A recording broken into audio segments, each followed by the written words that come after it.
Assalomu alaykum. Men Karimova Farangiz Sharof Rashidov nomidagi Samarqand davlat universiteti Urgut filiali 2-bosqich talabasiman. Bugun biz sizlar bilan Sharq allomalarining pedagogik qarashlari haqida mavzusini ko'rib chiqamiz.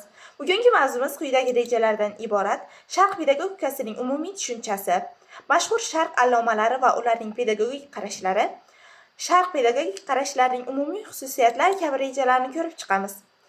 Ta'lim-tarbiya tarixini o'rganar ekanmiz, uning rivojlanishi, yillar davomida shakllanib borishi, ustoz va shogird faoliyatiga bog'liqligining guvohi bo'lamiz.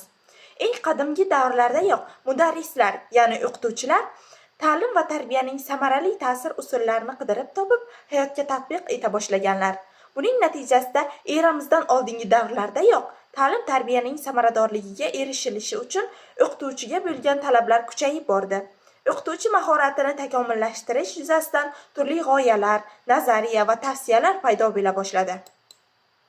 Buyuk allomalarimiz o'z asarlarida mudarrislar kasbining nozikligini, mas'uliyatli ekanligini va murakkabliligini, shu bilan birga uning sharafli ekanligini yoritib, muallimning mahorati, ularga qo'yilgan talablar, fazilatlarga oid qarashlar, shogirdlari bilan birga munosabatga kirish mahorati, muomalasi to'g'risida o'z mulohazalarini bildirganlar.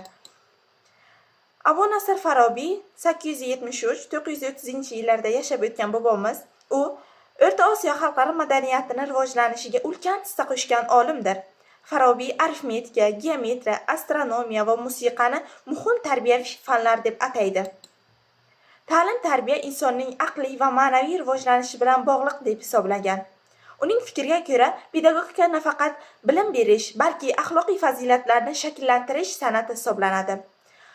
Farabiyning asosiy g'oyasi ideal inson, aqlli va axloqli bo'lishi kerak deb ataydi. Ta'lim va tarbiya berishda ustoz shogirdlariga qattiq zulm ham, haddan tashqari ko'ngilchanglik ham qilmasligi kerak. Chunki ortiqcha zulm shogird dilida ustozga nisbatan nafrat uyg'otadi. Bordi ustoz juda ham yumshoq ko'ngilli bo'lsa, shogird uni mensimay qo'yadi va u bergan bilimlardan sovuq qoladi. Shuning uchun o'qituvchi bolalarning fe'l-atvoriga qarab ta'lim-tarbiyaning qattiq yoki yumshoq usullaridan foydalanish mumkin deb aytaydi ustoz. Mudarrislarga u quyidagi talablarni qo'yadi. Abu Ali ibn Sino haqida gapiradigan bo'lsak, u o'z asarlarida inson kamolotida 3 ta narsa, irsiyat, muhit, tarbiya muhim rol o'ynashini ta'kidlab, bunda mudarrislar bolalarga ta'lim berishdek mas'uliyatli bo'lishini bajarib, shu uchun 3 holatga javobgarlik hissi bilan yondashishini uqtiradi va mudarrislarga faoliyatda muvaffaqiyatga erishishga rov bo'lgan quyidagi tavsiyalarni beradi. Birinchisi, bolalar bilan muomalada bosiq va jiddiy bo'lish. Ikkinchisi, berilayotgan bilimning o'qituvchi tomonidan o'zlashtirilishiga e'tibor qaratish. Uchinchisi, ta'limda turli shakl va metodlardan foydalanish. To'rtinchisi, o'quvchining xotirasi, bilimlarni egallash qobiliyati, shaxsiy xususiyatlarini nazorat qilish. Beshinchisi, bolalarni fanga qiziqtira olish. Oltinchisi, berilayotgan bilimlarning eng muhimini ajratib bera olish. Yettinchisi, bilimlarni o'quvchilarning yoshi, aqliy darajasiga mos ravishda tushunarli olib borishi. Sakkizinchisi esa har bir so'zning bolalar hissiyotini uyg'otish darajasida bo'lishiga erishish kabi maslahatlarni berib o'tadi. Bundan tashqari Alisher Navoiy bobomiz ham o'z ijodida muallimlarga munosib alohida e'tibor qaratgan.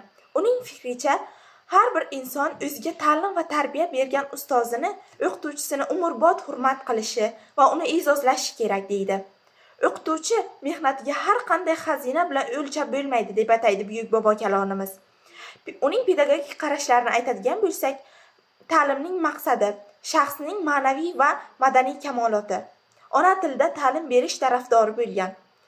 Axloqiy fazilatlarni, madaniyatni va adabiyotni rivojlantirishni ta'limning asosiy vazifasi deb bilgan. Bugungi mavzumiz shulardan iborat edi. E'tiboringiz uchun rahmat, xayr, salomat bo'ling.